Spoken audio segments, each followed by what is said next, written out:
It's time for the evening prayer at this Assyrian Christian monastery in southeastern Turkey. A special time for Lucas Aktaş. The 21-year-old university student works here as a tour guide. I'm improving my Assyrian language and learning new prayers here. We have an archbishop, and I feel so lucky that I'm living with him here. Getting education from him, working with him, makes me feel so good. That's why I chose to live here. And there's much to learn. Assyrians trace their history more than 5,000 years back in this ancient region of Mesopotamia. But a few years ago, things took a turn for the worse. It started when Mardin's status was changed to a metropolitan municipality in 2014, and the title deeds of some monasteries, churches, and cemeteries were transferred to the Turkish state. Now, the government has begun returning the deeds.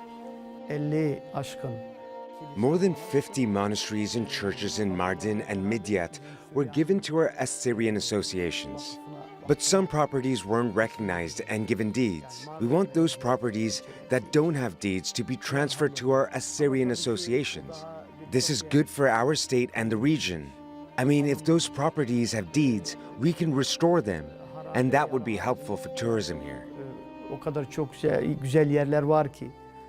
The community doesn't want its ancient sites to fall into a state of disrepair.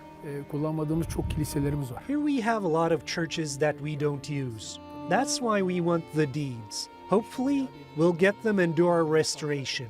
Then we can offer those properties to our community. A community that has dwindled in size, but not in faith.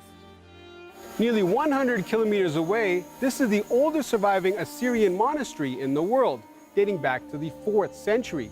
It's also one of dozens of properties waiting to be returned to Turkey's Syriac community. This nearby jewelry store has been owned by an Assyrian family for nearly a century. Manuela, owner, says being a religious minority in Turkey isn't a bad thing. It's a nice feeling to be a minority in Turkey. We live together as brothers and sisters here. We have close friends from different communities. I don't really feel like a minority here. Back in Mardin, Aktaş says he feels blessed to be living and working at the monastery. This is our past, our history. Religiously, it has a huge importance for us. This is a heritage that our ancestors gave us. And